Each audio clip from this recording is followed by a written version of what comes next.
Okay, Martin, we talked about generational differences in our last lecture, but I think in this one we're going to talk about expectations and how that impacts our ability to communicate. Yes, because you grow up in a particular culture, and when you say something, people understand what you mean by that. Or it's not just a word; it's maybe a cultural process. For example, in England, you know that we like to drink tea with milk, and in other countries, perhaps they prefer it black. So I was in Spain for 2 years, and generally speaking, in Spain they don't put milk in tea, but they put milk in coffee. They use one of those espresso machines and they heat it up really hot. They get it foamy and they put it on the coffee. Okay, and I had a colleague who liked milky tea, but she didn't like them using this very hot foamed milk in her tea. So what she did was, she said to the waiter, "Can I have a tea, please, but with cold milk?" And the waiter looks at her like she's crazy, and he said, "Are you sure?" He said, "Yes, please, tea with cold milk." So the waiter came back with a cup.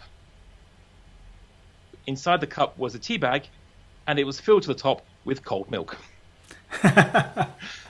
Because in England, of course, when you say, "Oh, can I have cold milk on my tea," or "I want milky tea," or "milk in my tea," of course they understand that you put a little topping of milk, into your cup.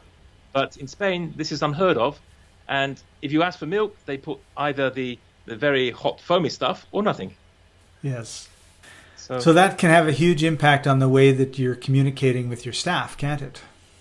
Yes. And so you will say something. For example, vegetarian. People have a very different idea of what a vegetarian is in different countries. Again, in Turkey, in Spain, when I say I'm a vegetarian and I ask for a pizza, but a vegetarian pizza, there might be little pieces or slices of meat on the pizza. I say, "I'm sorry, I'm a vegetarian." "Yes, it's vegetarian. It's got vegetables." "Yeah, but when I say vegetarian, I mean no meat." But for them, just to have vegetables means lots of vegetables. Of course, that's changing now. Things are becoming more globalized, and you can find, even vegan pizzas. But when I first started going abroad, I often encountered these kind of problems. And of course, expats going to foreign countries, they will have this kind of cultural misconnection, if you like, as well, because what they think they mean is not what the other person understands. Yeah, and it's really important then to check. I think one of the things that we're really talking about here is checking, right? Just check in to make sure that they understand what it is you're talking about. Yes, but then you don't think you have to, because to you it's very obvious, because when I say this, all my life up to this point, when I said this, people understood this. So when I go to another country, what's changed?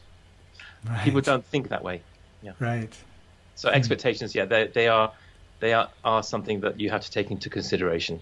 And it's going to take a little while because, like you said, you made a very valid point, a very important point too, which was this is always the way it's been. So why would I expect it to be any different? Yeah. And it's like, oh. And that's the surprise that comes, right? Like, oh, yes. That didn't work out the way I thought.